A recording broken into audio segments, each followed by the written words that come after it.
it was just like, like it was like 20 screen caps of just like headlines, from like 20, like I mean, literally dozens of different news sources and outlets about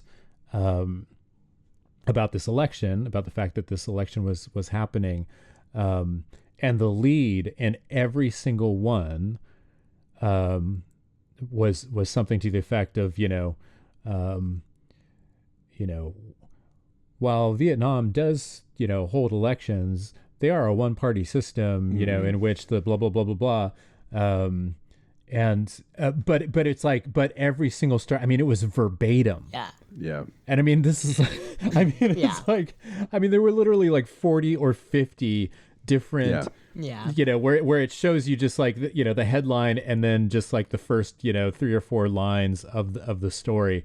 And they're all just verbatim identical, and and it's not like it's like from the AP or something, it's right. It's like they're all different stories from different news sources with just like the exact same kind of programming. Wording.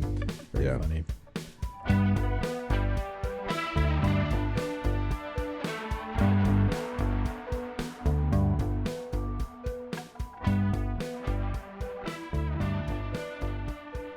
It is funny. That is how I would describe it. I free press. Love it. Gotta love it. Love having free press. That's what we have in America, is freedom of the press. I did have a car topic to discuss today. If we're I don't know. What's our? Why would we do that? What's our show? Yeah. Tired. Tired, the car podcast for people who understand that cars are bad, with your friends Maddie, Rory, and me, Peter. What's your car?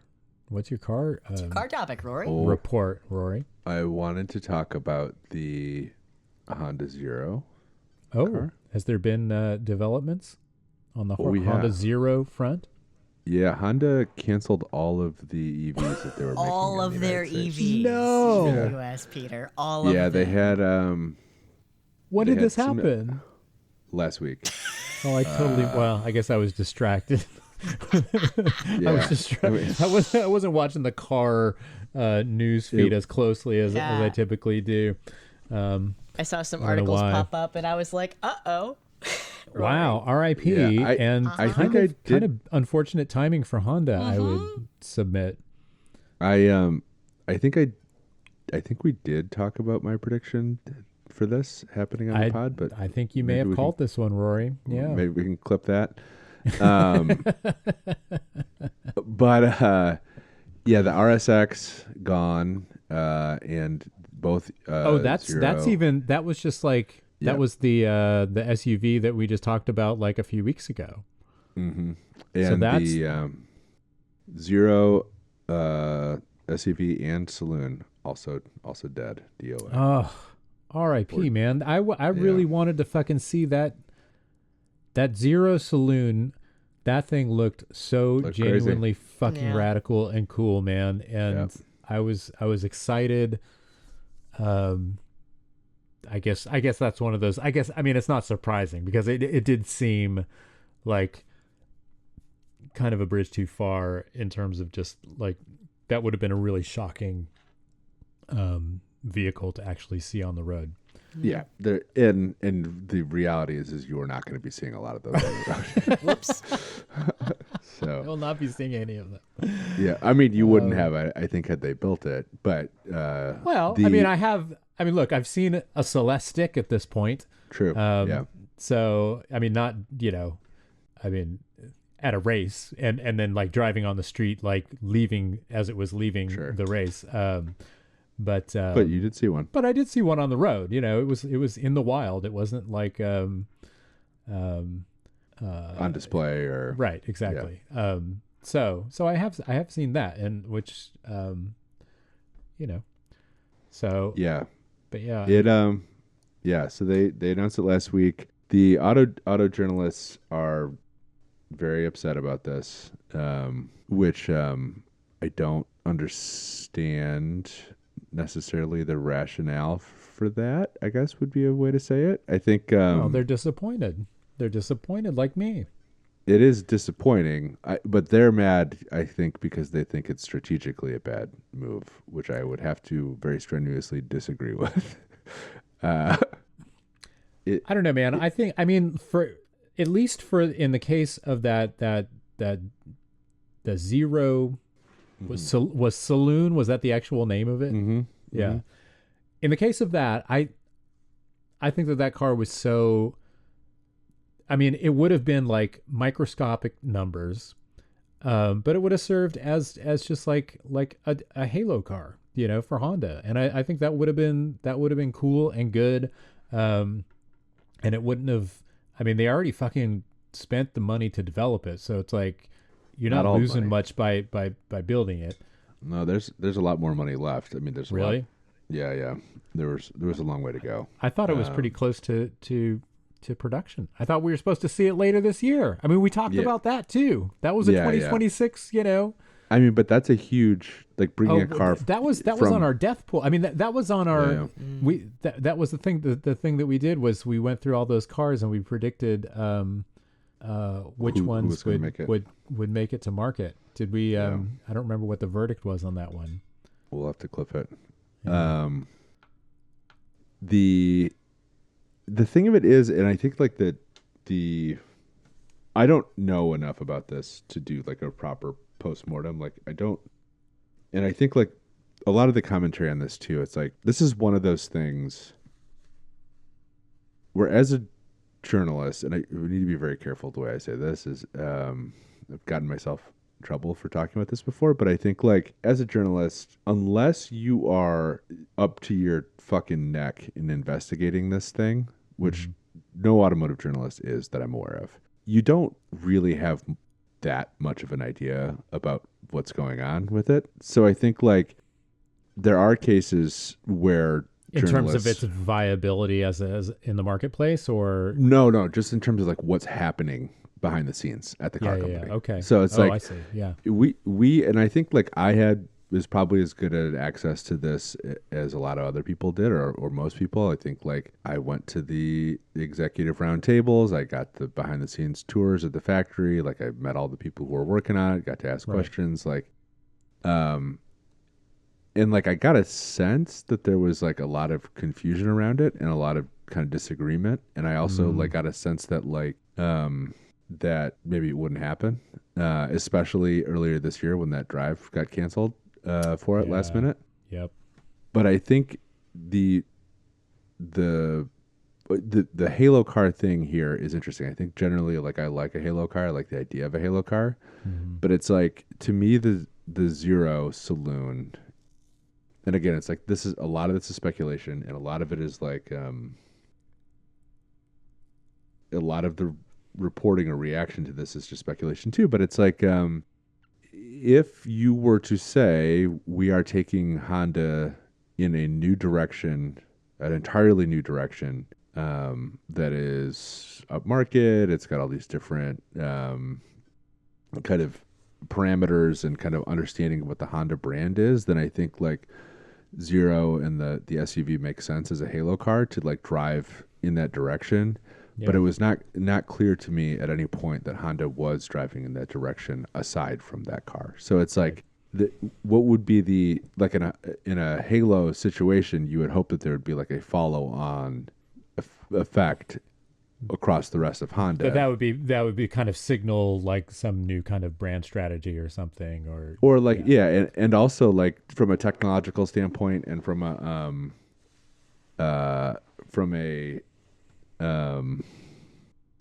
a engineering standpoint, styling standpoint, whatever. It's like that some of that would trickle down into the more kind of mainstream.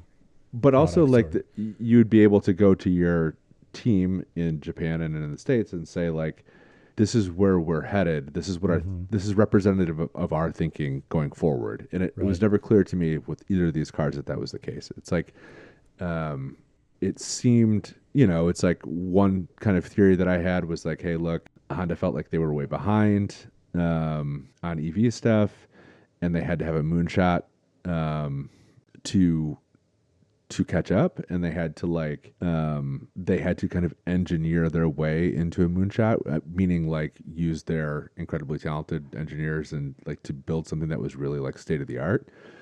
But I think like it, like if you're not, like I said, if that's not what the company is going to be, then it doesn't make sense as a halo. It doesn't make sense as an exercise. And it's also like, especially if you're looking at the market and saying like, there's no way in hell this thing is going to sell. Like, we're not going to get our money back on this. And it's like, right. What do you do? It's like with this stuff too, it's like by the time you make the decision to cancel it, it's like it's a bad decision. The better decision would have been to cancel it a year ago. You know what I mean? Of course. Or whatever. Yeah. Yes. So it's like, wow, fuck. It just keeps getting worse. It's just that thing of like, you know, at what point do you cut your losses? I mean, we see, you know, I mean, there's been so much funny back and forth lately with that kind of stuff, because Lamborghini just shit canned their forthcoming EV, that kind of kind of sport ute, kind of like wedgie sport ute kind of thing,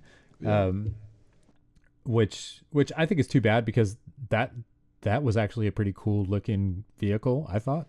But that's not going to happen.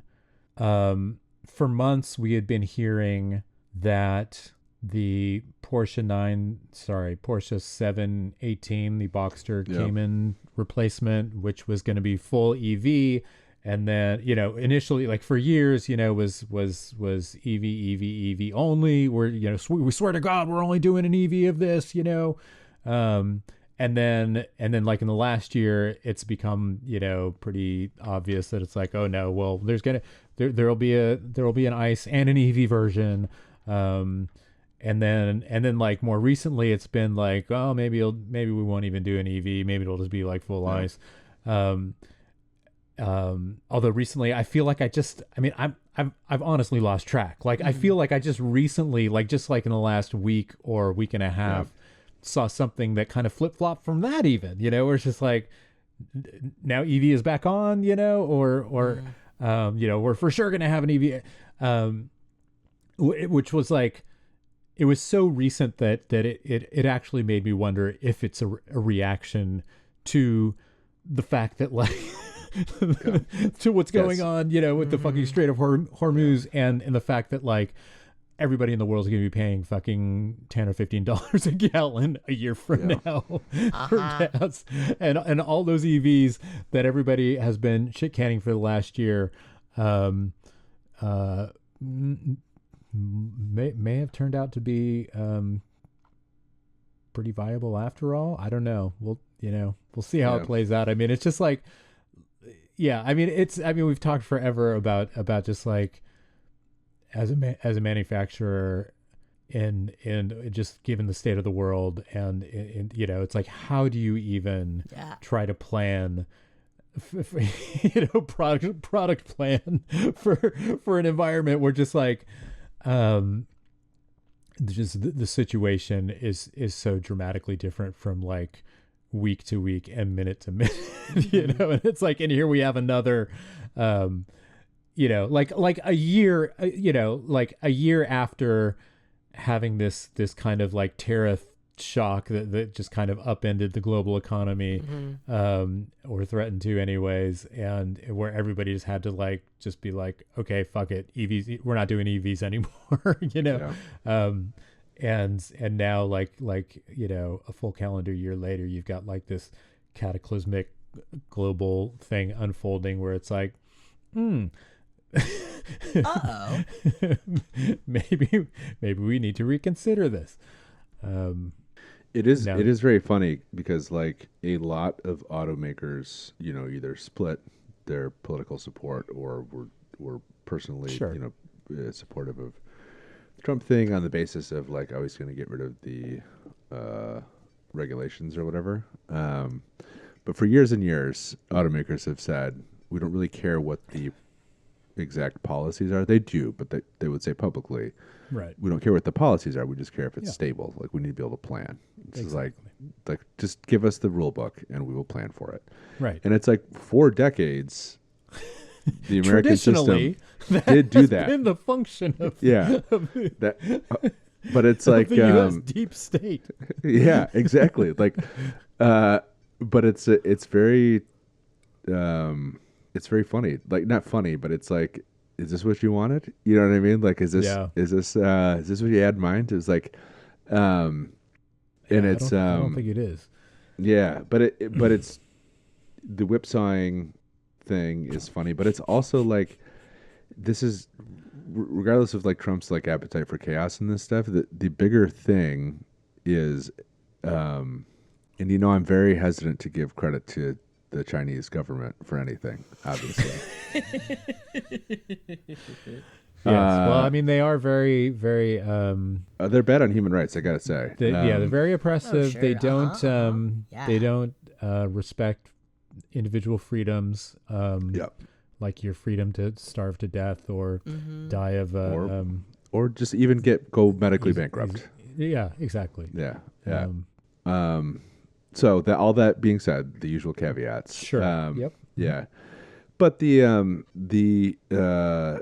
is a limit, and I think we're seeing this more and more of not just the U.S. system, but the system generally, where it's increasingly erratic as resources start to become more scarce, and as the pressures start to become kind of more acute, the system of economics that we have globally is hard. It's more and more erratic. It's not delivering stability in the way, or predictability in the way that it has. And I think like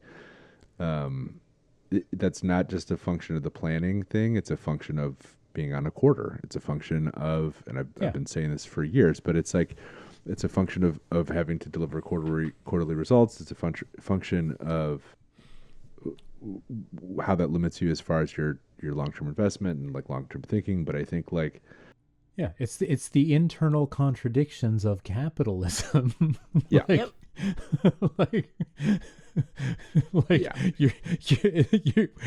We're reaching the point. We are up against those. As I like to say, those limits. The contradictions are becoming heightened. Saying it more and more, folks.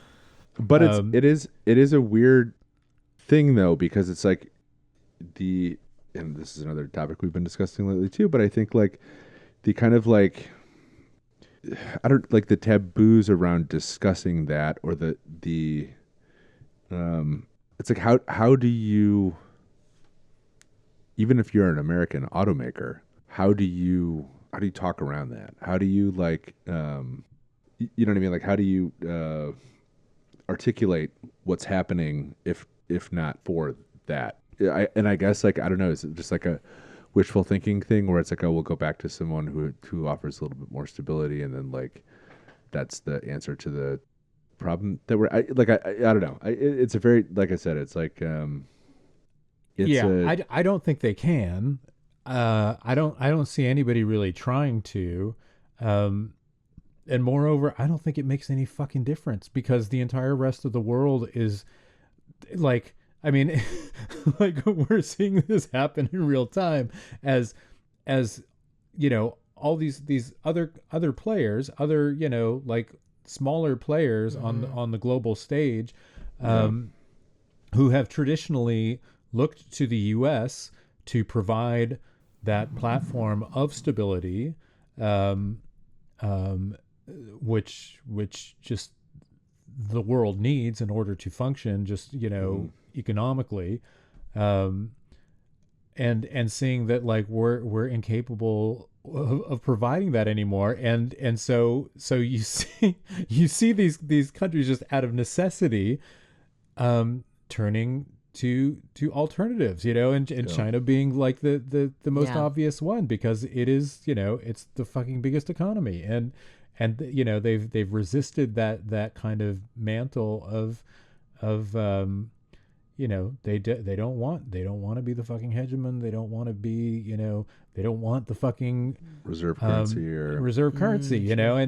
but I mean, in the last few months, you've kind of heard noises from Xi that maybe, they'd be open to, doing a kind of, playing more of a role, like, that maybe, being reserve currency wouldn't be, China does have like, they've been pretty good at, arguably, this is this is like a point of contention for many observers and even many observers on the left. But in my estimation, I feel like they've been very skillful at treading the line between like opening their economy, allowing for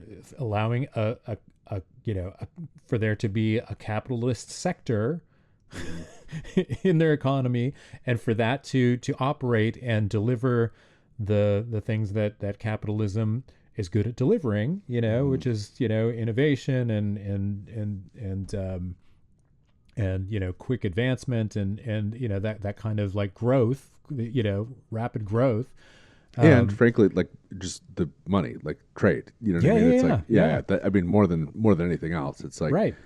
It's being involved in the process of turning raw materials into saleable goods. Like that's the whole thing. It's like making fucking iPhones.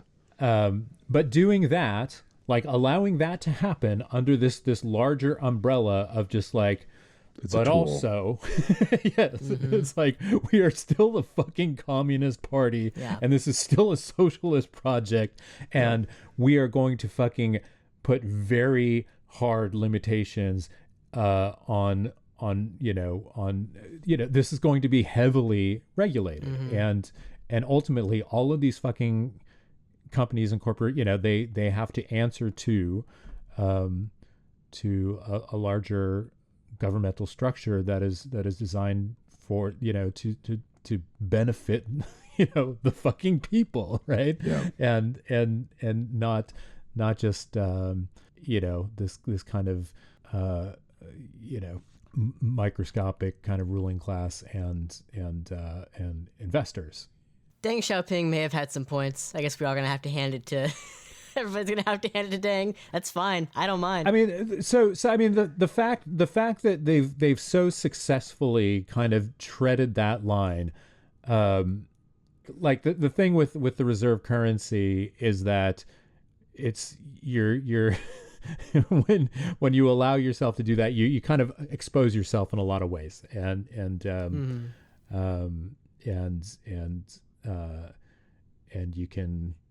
you can take advantage of it in a lot of ways that that the U.S. has, and as a result of that, the U.S. finds itself where it does now.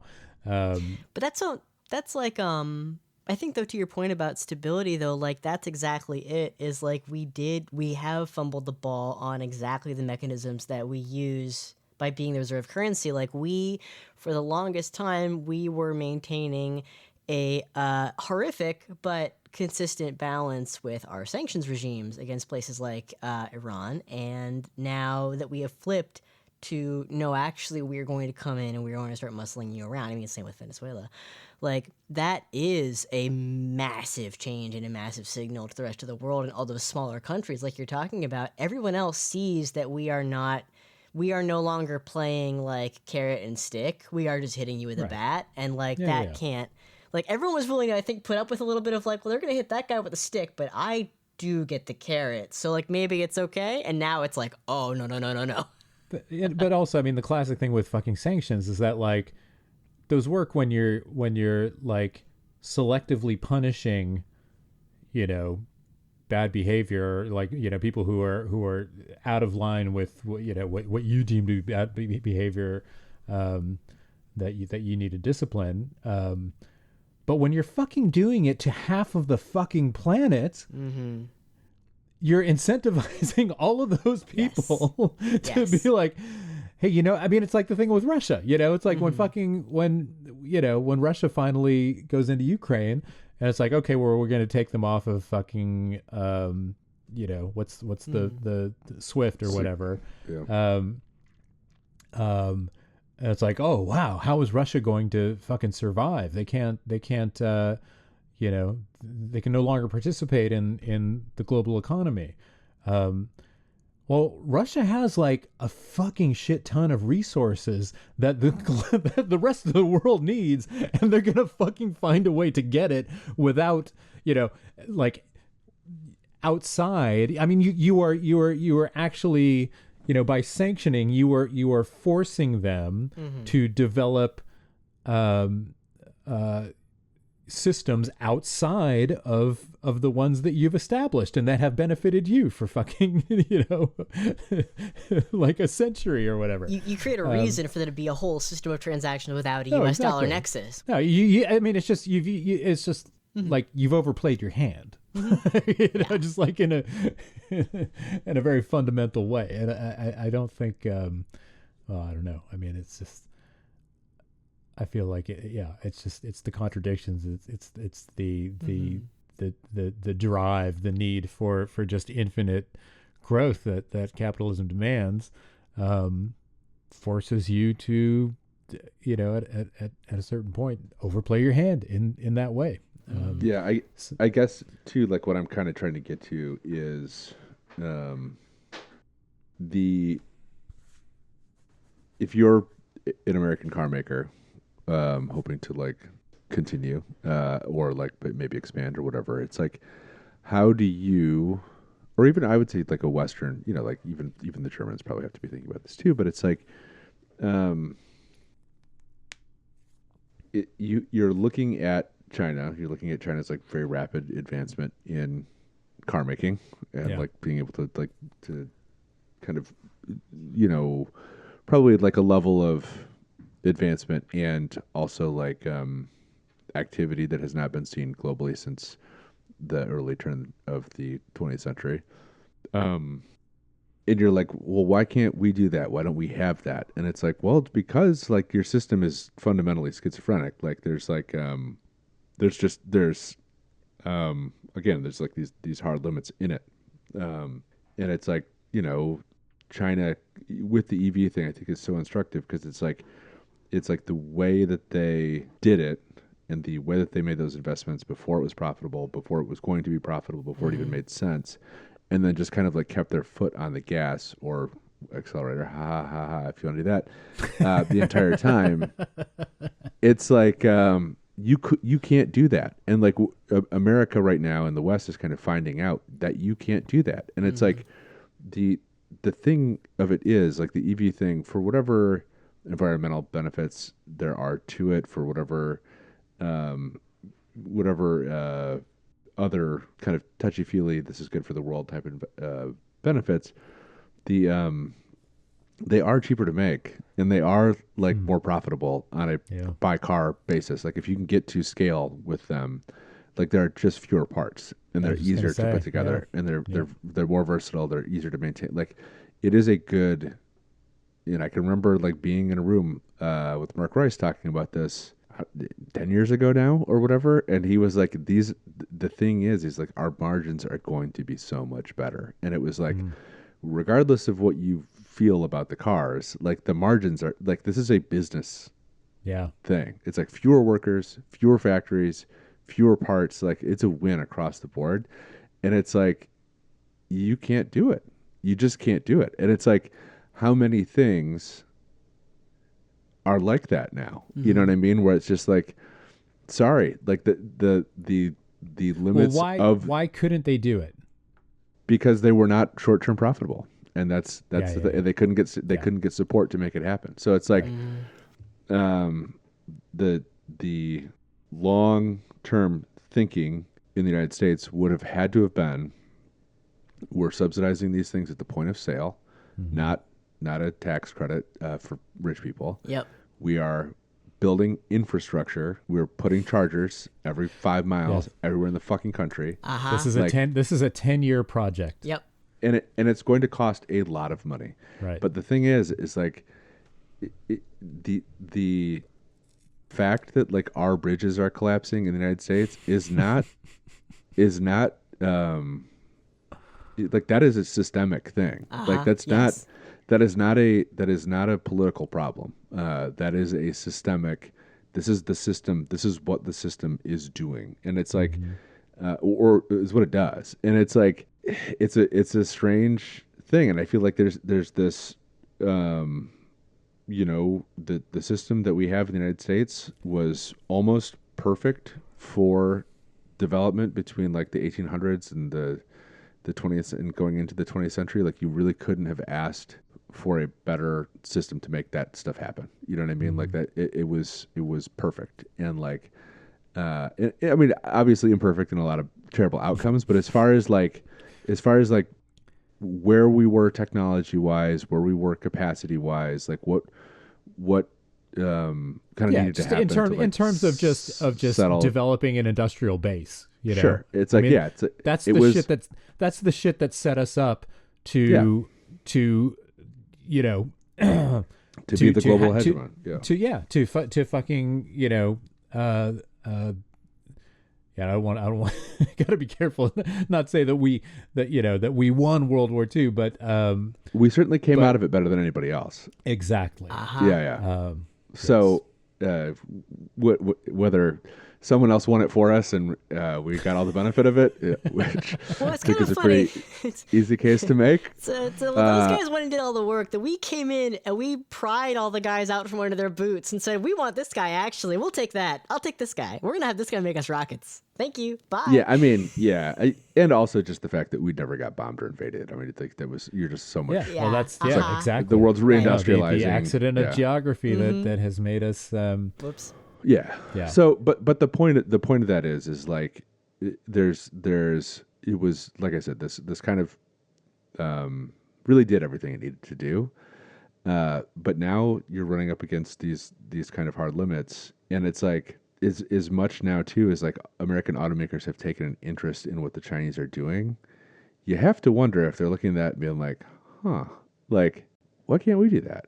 And it's like, it is also like what we were talking about earlier today. It's like, you wonder, like, I mean, I don't know, being an auto executive in the United States is like a very tight little box to be in as far as like what you're even allowed to think about.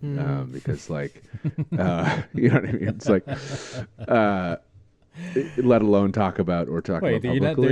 You're not getting like a lot of like intellectually well-rounded, super cultured, I mean, I do know those types of auto executives. Like those people do exist, but I think like they're also in the position that they're in because they're very clear about what the frontiers of what's possible in their job is. And it's like, I think like the getting to that level in a major corporation in America is always about what is possible, where you can be successful, like in the window, you know what I mean, that you're operating in. So it's not about like thinking the biggest thoughts or being like a revolutionary in any sense of the word. So I think like, but again, it's like you do have to wonder, like this better exposure to this long-term thinking and long-term planning. It's like, man, that would be nice. Like that would be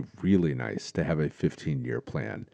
I don't think they would want the like top down. They don't want to be taking orders. They certainly don't want to be held accountable in the way that Chinese executives are held accountable. God no. But it's like if you want a model of stability and you want a model of predictability. I mean, I think like that's the proof's in the pudding with the last 10, 15 years of development in China. And it's, I don't know, it's really like, it's like whatever, like publicly or privately, if there were car executives or car companies that were like in favor of the Trump administration in 2023, 2024, they certainly are not now. I mean, this is for whatever benefit you get from deregulation, this has got to be the hardest, most frenetic environment to operate in as a business, period. Like, especially at a business at that scale, it's got to be just absolutely maddening. And I feel like what's I feel like what's coming in the next 12 months is like it's going to be so much worse. I mean, it's like, I mean, it's a perfect example. It's like, okay, give us basically the permission structure to eliminate all of our EV development, and like give us also no reason to continue it. Mm-hmm. We're not supporting infrastructure. We're not supporting the tax breaks, all this other stuff. And then it's like, oh, by the way, gas is going to be $10 a gallon. It's like,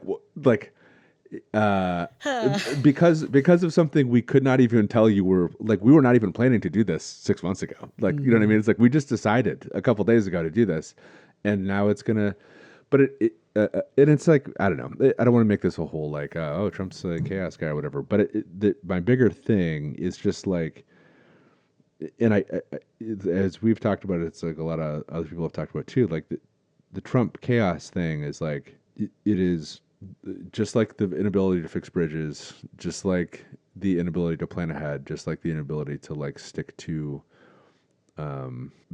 whatever at your company.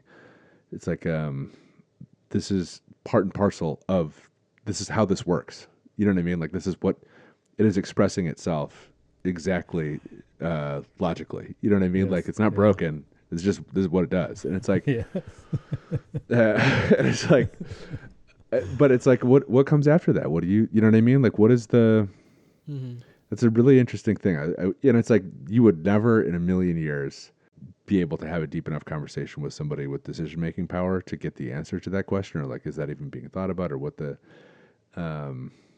but it's something I spend a lot of time thinking about. You know what I mean? Like, if you're in charge of American Honda, you're in charge of General Motors or whatever, it's got to be, I don't know, or maybe they don't think about it at all. Maybe it's just like, okay, like, we're just going to operate, you know, like we will wipe the slate clean every day and operate from a new set of assumptions and just keep going. Which again, it's like, maybe that's how you become the car executive. I think like, there are also car executives who it's like having the memory of a goldfish. Well, or like a defensive back where it's like, yep, that was fucked up. All right, what are we doing tomorrow? Like, but I think I know car executives who I've talked to at length who like are very smart people who I know a lot of the same stuff and think about a lot of the same stuff that I think about. Yeah. But they also know that their being a car executives depend on them never thinking about that out loud or like discussing it out loud. It's like, because like a lot of this, which is bizarre. I mean, it's just like, because those thoughts, I mean, are natural. Yeah, that's a natural. Well, they're not just natural, but they're fucking important. I mean, I feel like this moment is just you know, case in point. Yeah. It's like, I mean, if you do think about this stuff on a corporate level, you might be better prepared to respond to it. You know, and you might have you might have a long-term plan. But you might develop a strategy that you know of somehow balancing, you know, the needs for kind of, you know, short-term stuff to keep the fucking investors happy over here, while you're also building a kind of long-term plan over here, you know, towards you know, like, I mean, I would say profitability, you know, I would say like that is what, like in the GM level, like that is what they were doing pre-Trump with like, they're making a ton of investments in self-driving and in EV and like in a bunch of other stuff, batteries and whatever, and it just got wiped off the table. But that's a mistake. I mean, it's a strategic mistake to just go like, oh, we don't have to worry about any of that now, because it's like those changes aren't permanent. To quote the Rush song. Yeah, but the change is the whipsawing thing. Probably is probably a feature of the next several years. But I think I don't know. I mean, I guess like I I think, like I said, I think like part of the reason why you get a job like that is not thinking too deeply about is there a systemic problem with the government in the United States or with the financial or like economic system of the West. Like I think that's too big of a question for a car executive to grapple with, even if it is very important to their continued survival as companies. But I don't know. It's like it's like, you know, it's like another kind of system. I think contradiction inherited in the system. It's like the system self-selects these types of people who are able to not get too wrapped up in the broadest possibilities and focus exactly on the set of problems that they have in front of them. Yeah. Which again, like leads them back into short-termerism or short-term thinking. But I think any U.S. auto manufacturer that wants to survive long-term, even the next 10 years, I think they would do very well. They would be very, very smart to hire an advisory board. Yes, of some kind of globally minded, long-term minded, possibly, you know, politically heterodox, very wise minded people, and I don't know. I mean, we could do a consultancy. I'd be willing to consult on a limited basis for an appropriate compensation. Sure. Yeah, just throwing it out there. Discount on tires. Any high level executives at any of the big. Well, what are there? Are there two? Is it big two now? Really? I mean, we can call them big three. Sure. Well, the thing is like there's two that are controlled by people here. So yeah, I guess that's two. Yeah. Yeah, I'll put my hand up. I mean, hey, look. If the thing is though, if you would have been able to tell an automaker a year ago, which you would have, that they were going to invade Iran and it was going to have disastrous consequences, you would have saved them a lot of money. Like it would have been worth whatever fee you were going to charge to do it. Genuinely, look, guys, that would have been money well spent. Crazy. Fellas, hear me out. All I'm doing is just someone will write this down. You don't have to act on it. Just write it down, and in a year, come back. And if I was right, maybe you pay me again.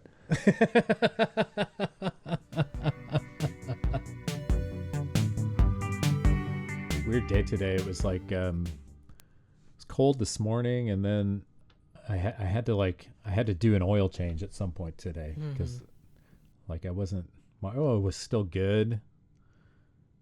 Like I didn't really need to change it for another 1,000+ miles. But I'm going to be driving like 2,500 miles. Right. It's like, let me just get it done.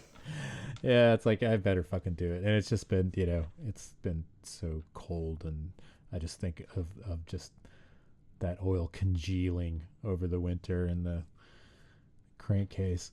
Should be okay. But yeah.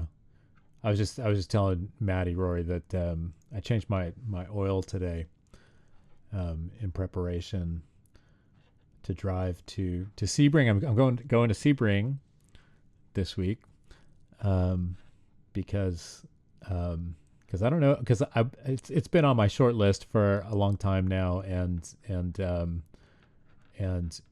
I don't know that it's going to happen next year. Yeah. It's like we literally can't afford to fuel the cars. Right. It has been canceled before in 74. Oh, really? Yeah. I do. I have a story half written for you, Rory. I've been just like this weekend has just been, I've been so fucking up against it with a million things, but I'm trying to get this story together about just all these races having been canceled. F1 finally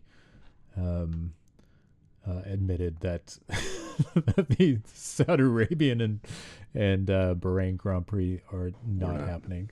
Not doing it. Much to the disappointment of classic F1 heads who love the tracks in those places. I feel like I made that joke before. Oh no, it's not in here. I think I screen capped it and meant to send it to you guys, and I forgot. Let me see if I can find it. But it was just where's my desktop? Why can't? Oh, there it is. Let me see if I can find. I always have like a billion screen caps. Yeah, this is just from one of the Reddit threads about cancellation of like the WEC race. This guy just says, if we get rid of all the Middle East tracks, World War III is a sacrifice I'm willing to make. Gone. Get him gone. Get him out. But anyway, so yeah. But I'm gonna go to Sebring, so I'm excited about that, and it's a very long drive. So I did have to change the oil in my car today in kind of preparation for that, and I never mentioned on here, a couple of weeks, the roads here have been so fucking destroyed by this winter, and a couple of weeks ago I was driving my daughter and her friends around, and I hit this fucking pot, and the thing is, like, I saw it coming. You know, it's that thing like where you see it, like, you know, 10 15 feet out, and it's like, ooh, that's gonna be bad. And it's like, and I was on this, I had no room to swerve. Like, there was no, I was, you know, it's like there was a car to my right, and there's oncoming traffic, you know, and it's just like, fuck. And I mean, it was fucking savage, man. I mean, it hit so fucking hard that, like, it turned the wipers on, you know, and all these girls were just like, you know, they thought that we had just been killed or something, that we had just got in an accident, and it's just like, oh, and I was just like, God fucking damn it, man. And went home, you know, dropped them off wherever they were going, and went home, and yeah, sure enough, my my left front Sparco Terra cool wheels that I got from my winter tires when I got the car, it was fucking totally bent, visibly, you know, bent. And I did try rubber hammer. I found my rubber hammer, Rory, at your suggestion, and tried that. It wasn't and actually, you know, I did kind of do some looking around online, and the general consensus is that with I can't remember I did look it up, that it's like, I guess is it cast aluminum? It must be cast aluminum. Yeah. Forged is better. Is that what it, yeah. So these are cast, and it's just like, yeah, basically, if you, I mean, you can heat it up, and you can, you don't do that. Get it back to round, but you're gonna, the integrity of the wheel is not gonna be the same after that. Wheels are crazy. This is like, have you ever seen the video of cutting a wheel with a Sawzall? No. The amount of tension that wheels are under internally is insane. Like so the heat treat thing is like very important, and like like the metal fatigue is a huge thing. Sure. But like wheels themselves are under a tremendous amount of strain just as they sit. Interesting. Yeah. Never thought about that. Anyway, so long story short, I just fucking bought another wheel, $300 fucking wheel. Classic. Because I had money when I bought the car. Yeah. It was less of a consideration. It's like, now I would just get fucking black Steelies. So that sucked. But the thing is, it was, the tire was still holding air. I took it to, tire shop, here, and just said, hey, can you guys just throw this, I think the tire is okay. And they did, and it's been fine. It's been, on the new wheel. But I've had in the back of my mind, like my, my alignment's got to be fucked. Mm-hmm. And I'm also kind of like worried that I fucking like damaged the wheel bearing or just, like some part of that front suspension. I mean, it took such a hard hit. And so I've just been like driving around, like, when you get that shit in your head and you're listening for just like the slightest, anything. And it's like, fuck, is that the wheel bearing? And like any variation in like, the road surface or whatever, like you get it. It's just like, oh, what's that?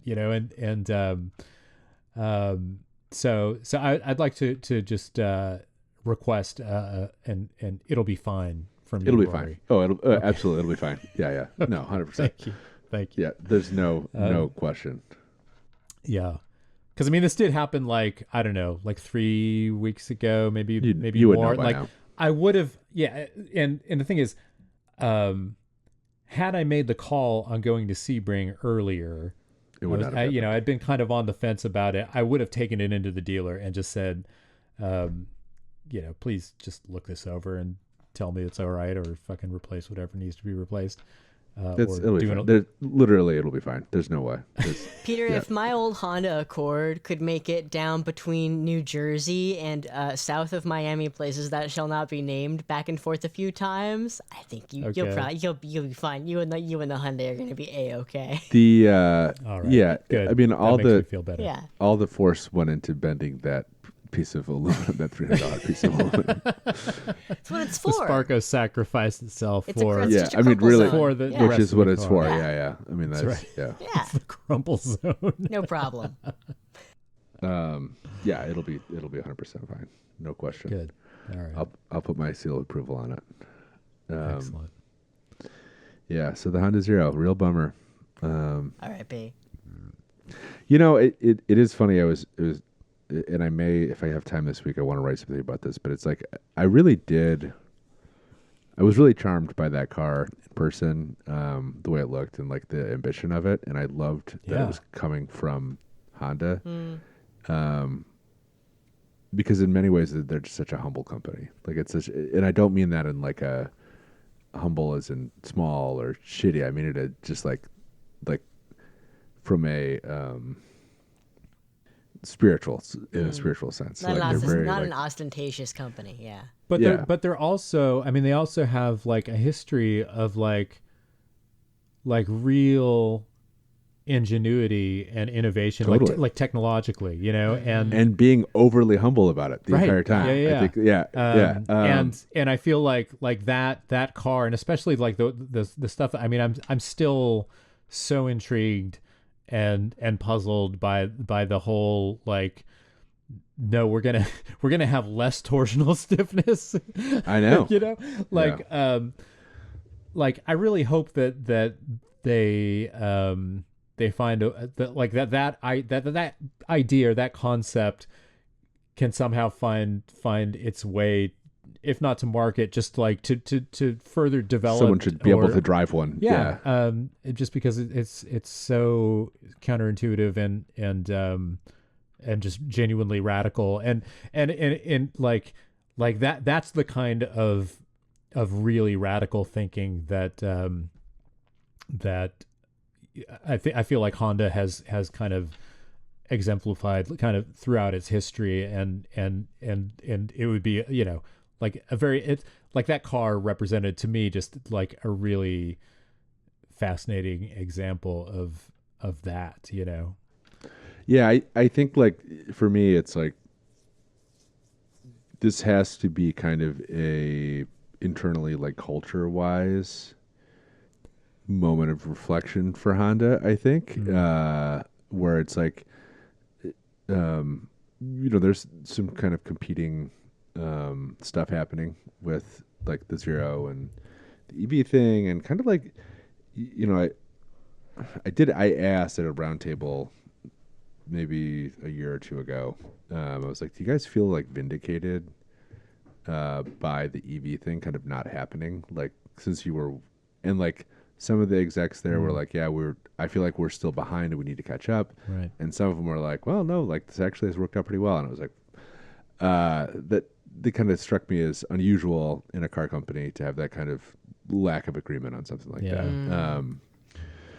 But the point is, to me, it is like if you're Honda kind of trying to question kind of how you come out of this, I think the question was a failed sneak on someone's part trying to get the recycling out of the closet. But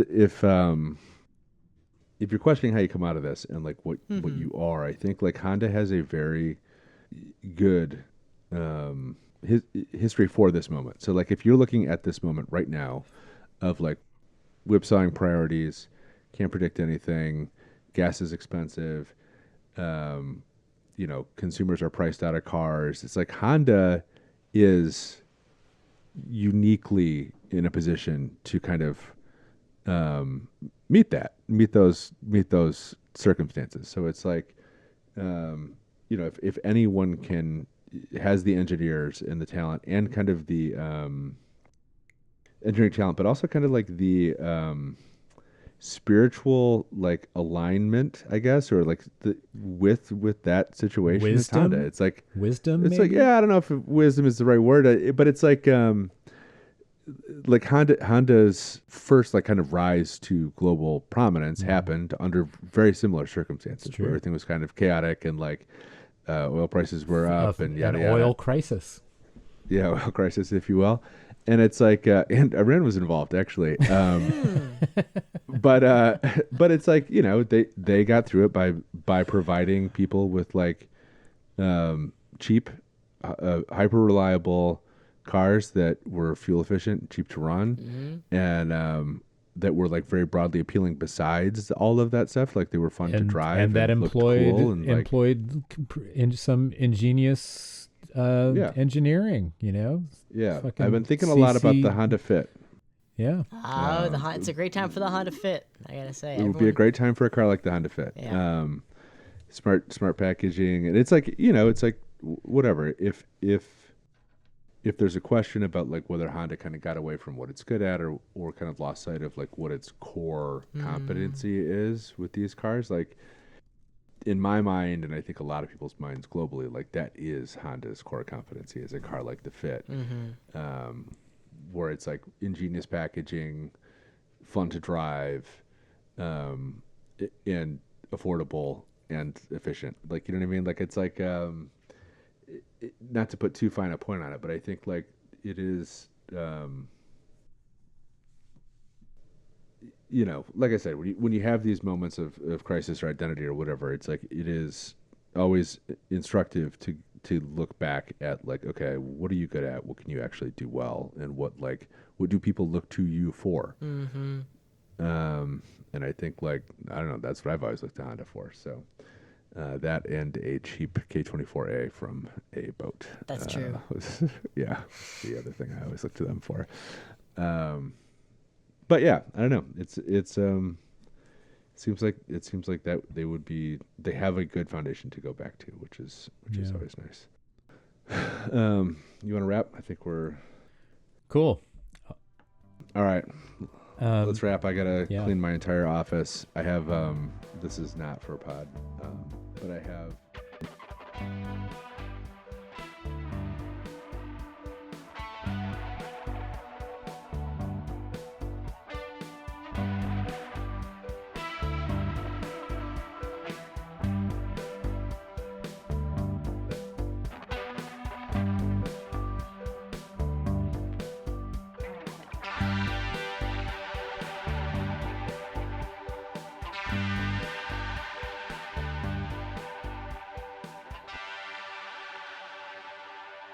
Stay tired, everybody. Stay tired. Bye. Bye.